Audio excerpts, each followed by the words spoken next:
자, 오늘 이 본문 말씀을 중심으로 다수의 외침인가 광야의 소리인가, 다수의 외침인가 광야의 소리인가 라는 제목으로 함께 말씀을 나누도록 하겠습니다. 1950년 6월 25일 예고 없는 북한의 남침으로 서울이 3일 만에 수복당했습니다. 서울이 3일 만에 정복당하고 한강 북쪽이 모두 북한 공산군에 점령당했다는 소식을 듣고 당시 일본 도쿄에서 극동사령관으로 재직을 했던 메가더 장군이 급히 이 전세를 둘러보기 위해 6월 29일 한강 이남의 최북단 저지선을 시찰했습니다.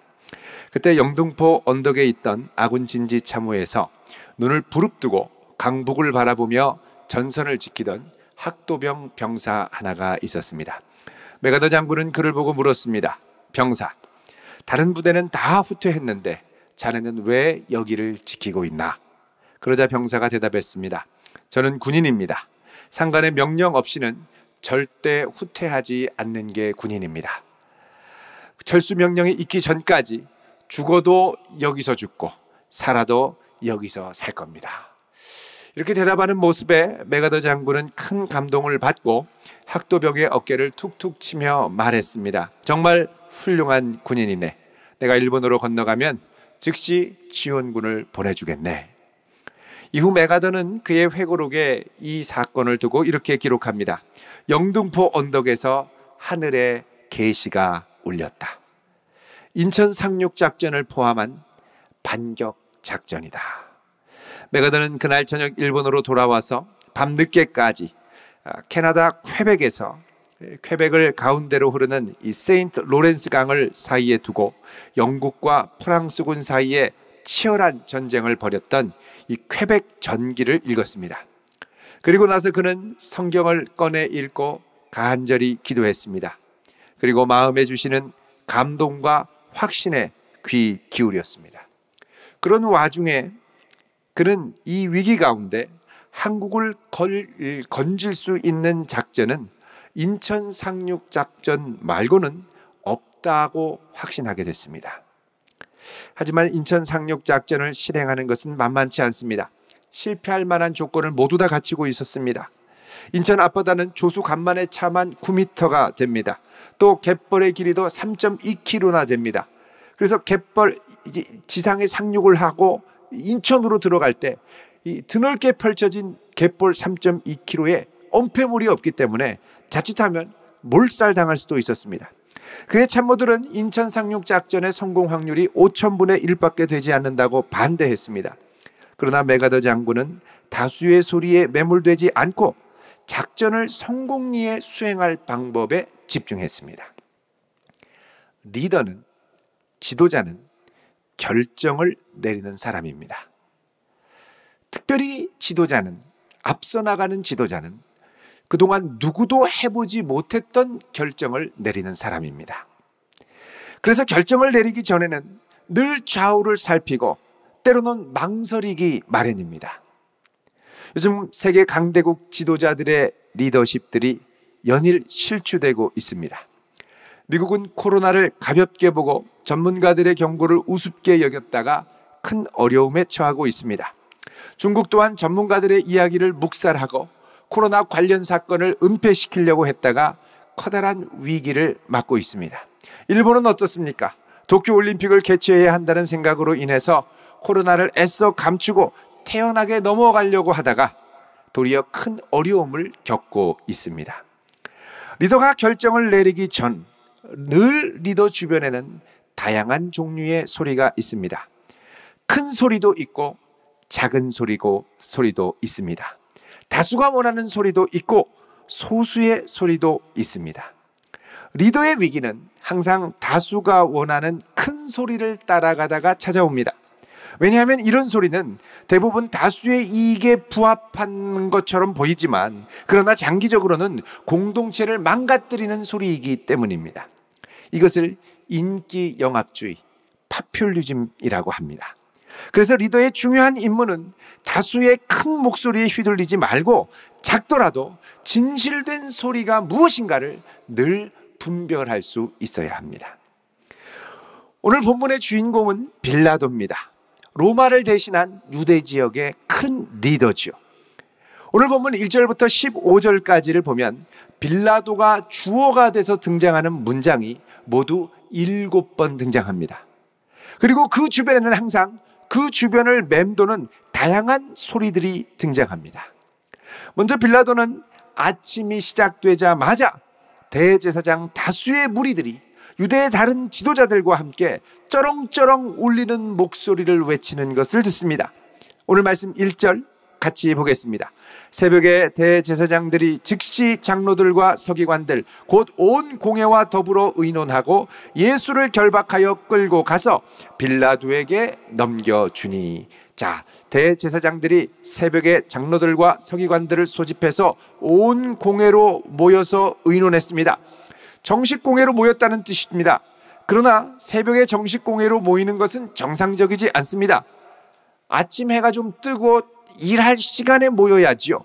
그런데 왜 이른 새벽에 모였을까요? 불법성이 드러납니다. 마치 날치기 통과를 위해서 새벽이나 심야에 모이는 것과 비슷합니다. 이들이 이렇게 다급하게 불법적으로 모이는 이유는 바로 예수님을 죽음으로 몰아가기 위해서입니다. 내일이면 안식일이고 6월절이 시작되기 때문에 이왕 처리하려면 안식일이 오기 전에 처리해야 됩니다. 만약에 이 안식일을 넘어서 처리를 하려고 하다 보면 사건이 지연되고 그러다 보면 백성들의 반발이 들불처럼 퍼질 수 있기 때문에 가능한 신속하게 처리해야 했습니다. 그래서 이들은 오늘 15장 1절에 나오는 것처럼 즉시 결의하고 즉시 예수님을 끌고 빌라도에게 넘겨줬습니다. 왜냐하면 유대 지도자들에게는 사형을 시행할 수 있는 권한이 없기 때문입니다.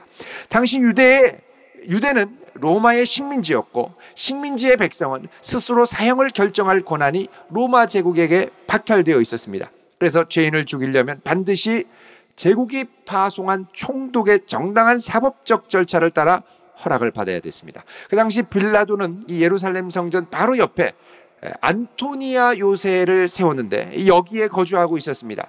그래서 이들은 이른 아침 대제사장 가야바의 집에서 안토니오 요새로 예수님을 끌고 데려갑니다. 자, 이들이 데려왔는데 예수님을 보자마자 빌라도가 묻습니다. 2절 같이 보면요. 빌라도가 묻되 내가 유대인의 왕이냐?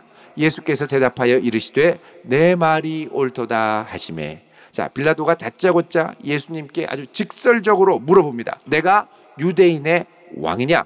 자, 이렇게 직설적으로 묻는 것은 그가 대제사장들과 유대 지도자들에게 건네받은 혐의가 있는데 그게 뭐냐? 바로 예수가 유대인의 왕이라는 겁니다. 여러분, 이 혐의는 이들이 이전에 공회에서 자기들끼리 결정했던 사형의 이유와는 다른 혐의입니다. 14장 61절에 보면 대제사장이 예수님께 물어보죠. 내가 찬송받은 이의 아들 그리스도냐? 다른 말로 하면 하나님의 아들 그리스도냐? 그러자 62절에 예수님이 내가 그니라. 그러니까 63절에 대제사장이 자기 옷을 찢으며 사형에 해당한다. 그래서 사형하기로 결의합니다. 그러니까 예수님이 사형당해야 할 혐의는 하나님의 아들이라는 것입니다. 그런데 여기 빌라도 앞에 와서 이들이 빌라도에게 아랬던 사형의 혐의는 뭐냐? 바로 유대인의 왕이라는 것입니다. 이 둘은 어찌 보면 비슷한 것 같지만 자세히 들어보면 크게 다릅니다. 하나님의 아들은 종교적인 이슈였지만 유대인의 왕이라고 그러면 이것은 로마의 정면으로 도전하는 정치적인 이슈이기 때문에 그렇습니다. 자, 예수님이 태어났을 때 헤롯 왕은 로마가 공식적으로 인정했던 유다의 마지막 왕이었습니다. 헤롯이 죽고 나서 그 아들 아켈라오가 로마에 의해 유다 일부 지역을 다스리는 분봉왕으로 임명이 됐습니다.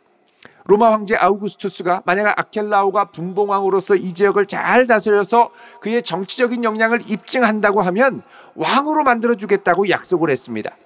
그러나 아켈라오는 성격도 괴팍하고 실정에 실정을 거듭해서 주후 6년에 로마에 의해서 제거가 됐습니다. 그리고 이후로 로마는 이 지역을 직접 통치하기 시작했습니다. 원래 헤롯 대왕이 통치하던 이 영토는 유다, 사마리아, 갈릴리 다 포함을 했는데 사분할이 돼서 각 지역을 다스리는 분봉왕들이 있었을 뿐입니다. 그래서 유대인들의 왕이라고 하면 이것은 전체를 다스리는 왕이라는 뜻이 되고, 이것은 로마에 대항하는 반제국적인 혁명적 용어로 작동해서 로마 제국을 자극할 여지가 충분히 있었습니다. 그래서 총독은 처음에 이 소리를 듣자마자 예수님을 주목했을 것입니다. 그래서 예수님께 단독직입적으로 묻죠. 내가 유대인의 왕이냐? 그런데 이 질문에 대해서 예수님의 대답은 뭐냐? 그렇다, 내가 그다가 아니라 내가 옳도다라는 대답입니다. 2절에 보면 내 말이 옳도다. 이게 영어 성경 NRSV에 보면 You say so라고 되어 있습니다. You say so. 내가 그렇게 말하는구나, 이런 뜻입니다. 다른 말로 하면 내가 들은 말은 그런 것이지 라는 뜻입니다. 그리고는 예수님은 더 이상 변명이나 해명을 하지 않습니다. 침묵하시죠. 이건 보통 사형언도를 앞에 둔 죄인들의 통상적인 반응과 크게 다릅니다. 여러분, 죄인들이 사형을 앞두고 혐의를 물어보면 아니라고 싹싹 빌고 죄송하다고 오해라고 변명을 하지 않겠습니까?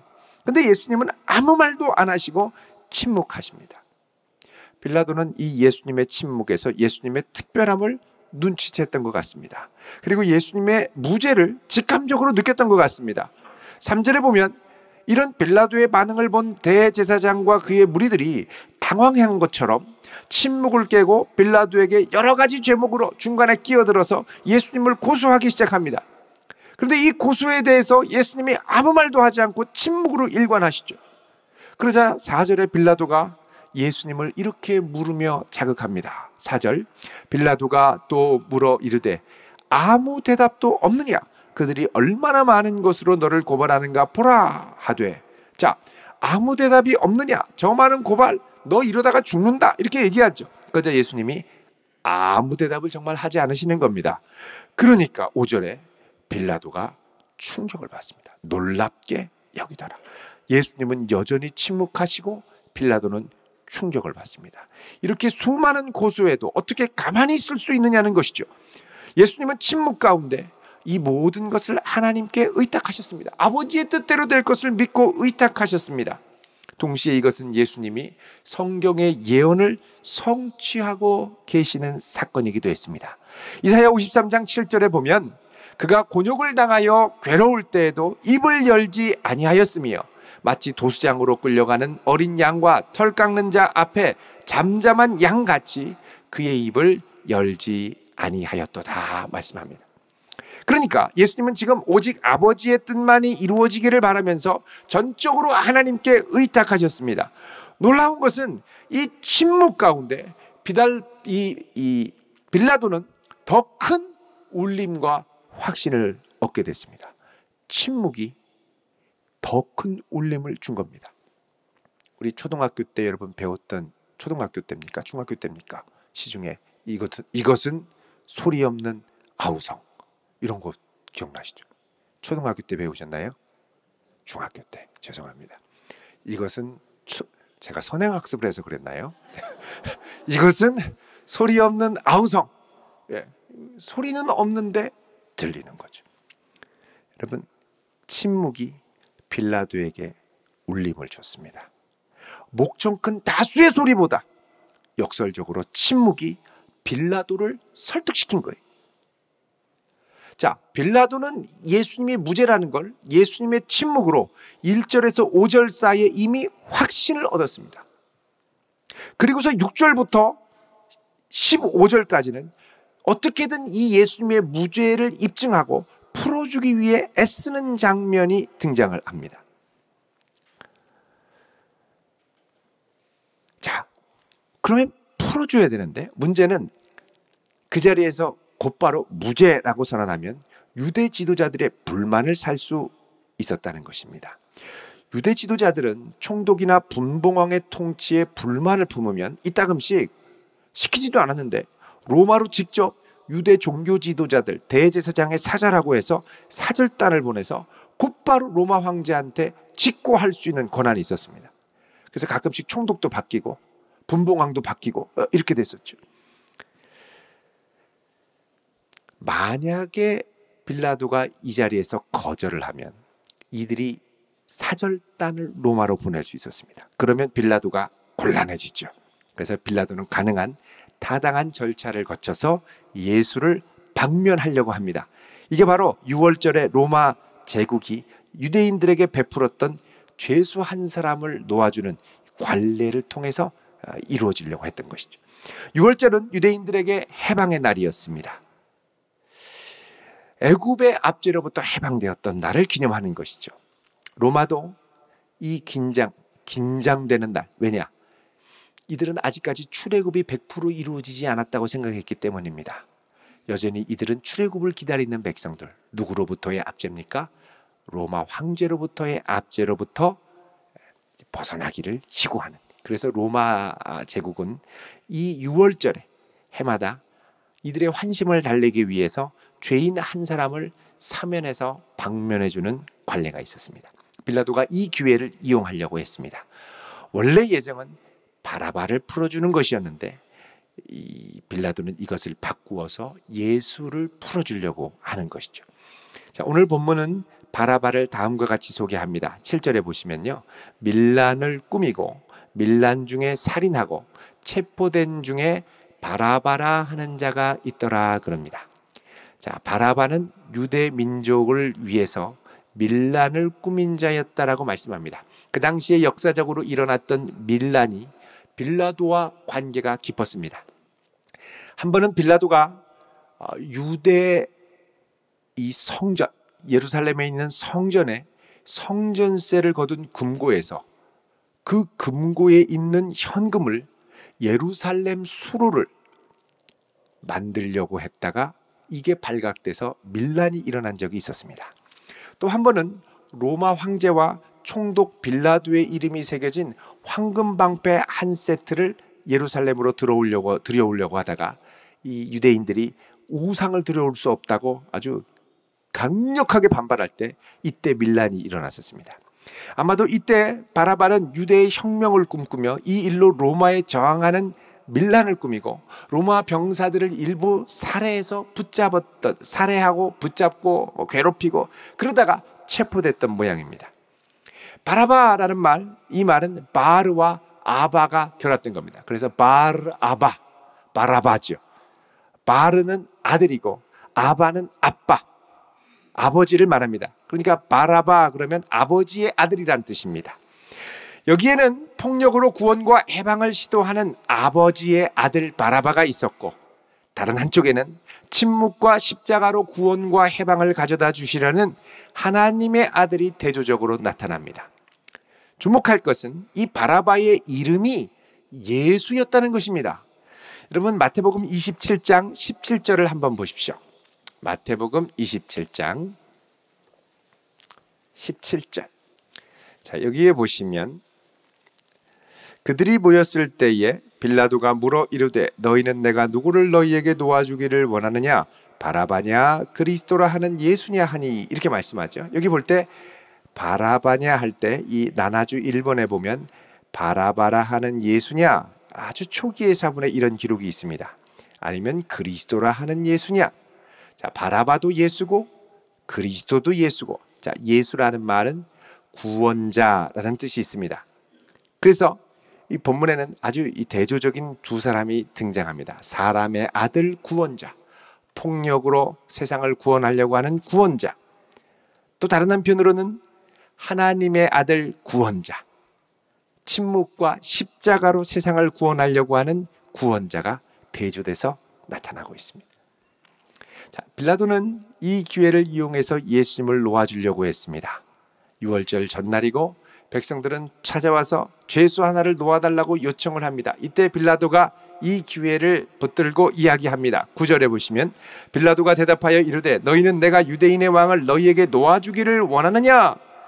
자, 유대인의 왕을 너희에게 놓아주기 원하냐. 여러분, 이 유대인의 왕이란 표현은 제국에게 신경을 거스르는 위험한 표현이었는데, 이들에게 빌라도가 그럼에도 불구하고 이 말을 한 것은 예수님을 위험한 인물로 여기지 않고, 또 동시에 이 유대인 백성들에게 예수님을 호의적으로 어필하기 위해서 사용을 했습니다.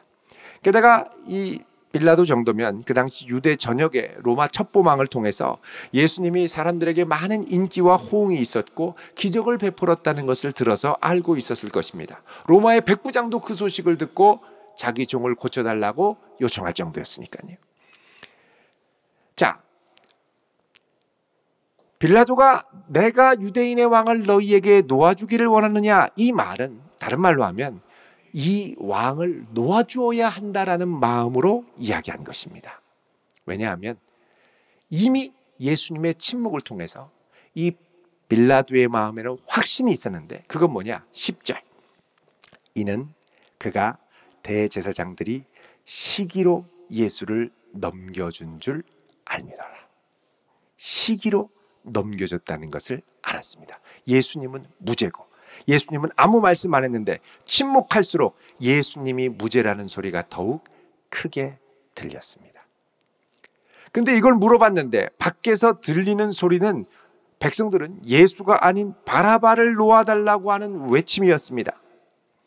대제사장들이 요구하는 것과 똑같이 대답하는 겁니다.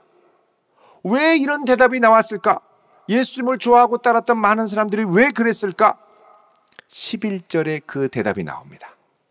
그러나 대제사장들이 무리를 뭐 했습니까?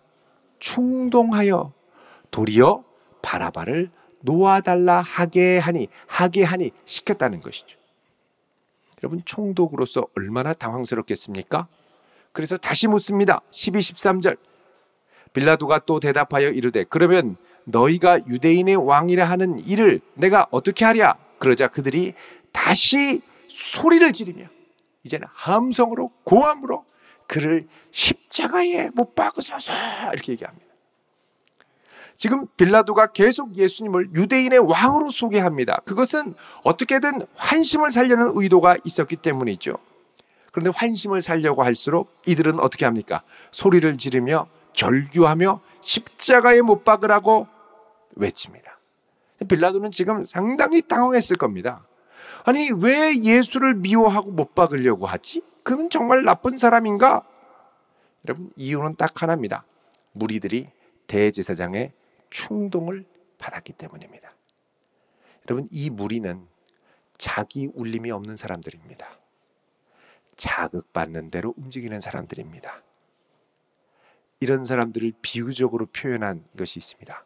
좀비라고 그러죠. 좀비. 좀비는 자기 생각이 없고 목표물이 딱 생기면 하면서 그냥 막 쫓아갑니다. 좀비예요. 아무 생각 없어요. 유죄냐 무죄냐 생각할 필요 없습니다. 그냥 무너뜨려야 할 목표일 뿐입니다.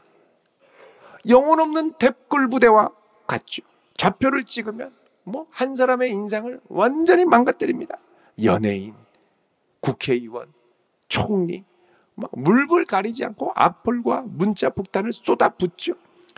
오늘 우리 시대는 이 좀비들로 둘러싸여 있는 시대입니다. 그 어느 때보다 좀비 영화가 인기 있는 이유가 있죠. 왜? 사람이 사는 게 주변이 다 좀비 같은 거예요. 제일 무서운 게 사람이라고 그러죠. 좀비들. 자, 이 어마어마한 무리의 집중 포화를 받으면 정신이 멍해집니다. 내가 뭐 잘못했나 싶은 생각이 들죠. 자, 이렇게 멍해질 때 마태복음에 보면 빌라도의 부인이 사람을 보내서 빌라도에게 전가를 전합니다. 그게 마태복음 27장 19절입니다. 여기 잠깐 보겠습니다. 같이 읽습니다. 시작. 총독이 재판석에 앉았을 때에 그의 아내가 사람을 보내어 이르되 저 옳은 사람에게 아무 상관도 하지 마옵소서. 오늘 꿈에 내가 그 사람으로 인하여 애를 많이 태웠나이다 하더라. 아멘. 자, 총독이 재판석에 앉으니까 그때 아내가 사람을, 이 총독이 재판석에 앉았을 때도 마태복음을 보면 막 사람들이 못 박으라고 할 한참 그때였습니다. 그때 사람이 와서 아내가 사람을 보내서 저 옳은 사람에게 아무 상관도 마옵소서. 아무 상관도 하지 말라는 건 잘못된 판결을 내리지 말라는 얘기입니다. 오늘 꿈에 내가 그 사람으로 인하여 애를 많이 태웠나이다. 아주 고생을 했습니다. 꿈 가운데 하나님이 특별한 은혜로 그 아내를 통하여 바른 소리, 소수의 한 사람이지만 올바른 소리를 전해주시죠. 자, 이 말을 들은 빌라도는 다시 용기를 얻어서 백성들을 향하여 묻습니다. 14절에 빌라도가 이르되 어찌미냐 무슨 악한 일을 하였느냐 하니 더욱 이들이 소리를 지르며 십자가에 못 박게 하소서라고 외칩니다. 무슨 일을 했다고 그러느냐? 여러분, 소리를 지르고 외쳐보지만 좀비 같은 무리들이 벌떼같이 달려들 때는 인정사정 없습니다. 논리도 안 통하고요, 합리도 안 통하고요, 그저 좀비처럼 달려들어서 십자가에 못 박으려고만 합니다.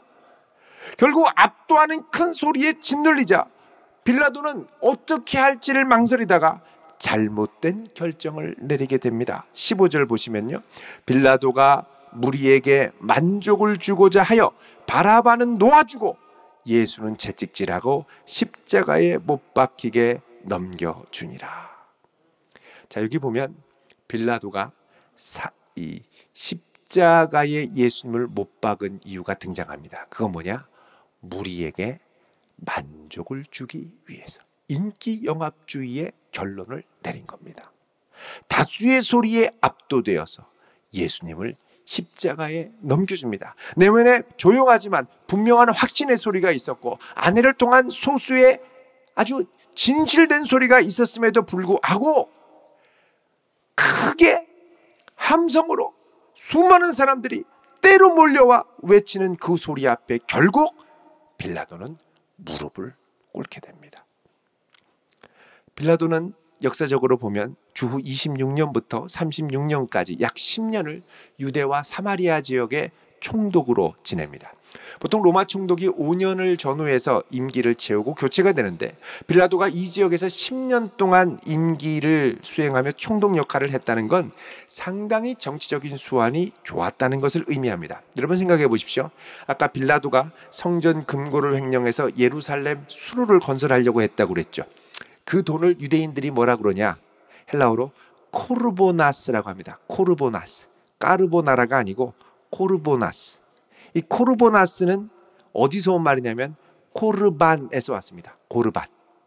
고르반이 뭡니까? 하나님께 바쳐진 돈. 성전 금고에 있는 거 고르반. 하나님께 바쳐진 돈. 아무나 쓸 수 없는 거예요.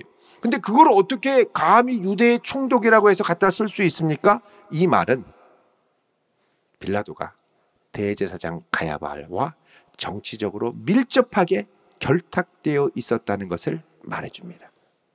그래서 나중에 빌라도가 총독을 사임할 때 가야바도 대제사장을 사임합니다. 더 길게 있다가 같이 엮여서 탄로날까 봐 그냥 사임해버리죠. 자, 이런 빌라도가 대제사장이 광분하면서 성난 무리를 동원하면서 이 예수 죽이라고 멍 난리를 치니까 이 대제사장과 무리들의 눈치를 보지 않을 수가 없었던 겁니다. 양심의 소리를 무시하고 아내의 권고도 무시하고 결국 예수님을 죽음으로 내어준 것이죠. 이렇게 무리에게 만족을 주고자 하는 것은 다른 말로 하면 자기의 정치적 생명이 길기를 바라는 마음도 있었습니다. 어떻게든 내 정치적 생명력을 연장시키기 위해서 이렇게 할 수 있으면 이렇게라도 해야 된다고 생각을 한 것입니다. 그런데 그러다가 빌라도에게 사마리아에서 소요 사태가 일어난 적이 있었습니다. 그래서 군사를 끌고 가서 그 지역의 많은 사람을 죽이게 됩니다. 근데 이 사건이 로마 정부의 누군가가 이제 나쁜 정보로 꼬지른 거죠. 로마에 소환이 돼서 올라갔습니다. 근데 로마로 가던 중에 빌라도는 나는 이제 정치적으로 끝났다라고 생각하고 결국 자살로 생애를 끝내게 됩니다. 모든 사람이 질투와 분노로 예수님을 죽이려고 할 때 그것을 유일하게 막을 수 있던 사람이 빌라도였습니다. 그 사명을 위해 거기 세움받았습니다. 그런데 결국 큰 소리에 압도되어 함께 동조합니다. 이게 내가 살 길이라고 생각했지만 빌라도에게는 그 길이 당장에는 살 길이었을지 모르지만 결국에는 죽는 길이었습니다. 자기 내면에 거하는 거룩한 소리 없이 다수의 압도적인 소리에 끌려다니며 살다가 결국 비참한 최후를 맞이했습니다. 시편 1편에 보면 복 있는 사람이 누구라고 그럽니까? 악인의 꾀를 쫓지 않고 오직 여호와의 말씀을 주야로 묵상하여 그 안에 거하는 사람입니다. 내면에 하나님의 말씀이 공명하는 사람, 갈수록 그 말씀이 또렷해지는 사람입니다. 이 소리가 또렷하면 비록 작더라도 우리는 흔들리지 않고 끝까지 주님이 기뻐하시는 길을 걸어갈 수 있습니다. 근데 이 소리가 우리에게 없으면 우리는 좀비가 됩니다. 누가 땡 하면 크크크크 하고 그냥 쫓아가는 거죠. 아예 악한 소리가 있든지. 그래서 우리는 주야로 그분의 말씀에 거해야 됩니다. 우리는 여전히 우리를 둘러싼 수많은 상황 가운데 요즘 우리가 한 번도 가보지 않은 길을 걸어가면서 여전히 수많은 결정을 날마다 내려야 할 상황으로 내몰립니다. 그때 우리는 늘 고민하죠. 다수의 압도적이고 크게 외치는 소리인가? 아니면 작지만 내 안에 또렷이 들려오는 주님의 소리인가? 여러분, 크다고 진리가 아닙니다. 오히려 크다고 따라갔다가 갈수록 망하는 왜곡된 소리일 가능성이 큽니다. 대단해 보여도 휩쓸리지 말기를 바랍니다. 그러려면 하나님의 말씀이 우리 안에 늘 주야로 거해야 되죠. 예수님의 사역은 처음에 어떻게 시작했습니까? 예수님부터 시작한 게 아니라 그의 사역을 준비하는 광야에서 외치는 한 작은 자의 외침으로부터 시작됐습니다. 그 작은 소리가 갈수록 반향을 일으켜서 모든 사람들이 그 앞에 나와 회개하고 세례를 받고 예수님을 맞을 준비를 했습니다. 나는 어떤 사람입니까? 압도되는 큰 소리 앞에 휩쓸려 다니는 좀비 같은 사람입니까? 아니면 아직 내 안에 또렷이 울리는 분명한 주님의 소리가 있어 그 소리를 따라가는 사람입니까? 작지만 분명한 진리를 붙들고 잠잠히 때로는 침묵 가운데서도 묵묵히 주를 바라보며 나아갈 수 있는 믿음과 용기가 우리에게 있습니까? 아니면 해명하기 위해서 여기저기 분주하게 뛰어다니거나 막 사람들에게 큰 소리로 호소하거나 아니면 주님을 잠잠히 바라보며 나아가고 있습니까? 분명한 것은 이 소리를 붙들면 반드시 하나님의 때에 내가 붙든 말씀이 진리라는 걸 드러나게 하신다는 것입니다. 주님이 기뻐하시는 그 음성을 듣고 그 음성을 따라 결단하는 하나님의 백성 될 수 있기를 우리 주님의 이름으로 축원드립니다. 기도하겠습니다. 거룩하신 아버지 하나님, 큰 소리로 외치며 여기저기 미혹하는 이 세대의 어지러운 상황 가운데 저희들 오직 주님 한 분 바라보게 하옵시고 주야로 그 음성 안에 머무르는 복된 자녀들이 되게 하옵소서. 예수님의 이름으로 기도드리옵나이다. 아멘.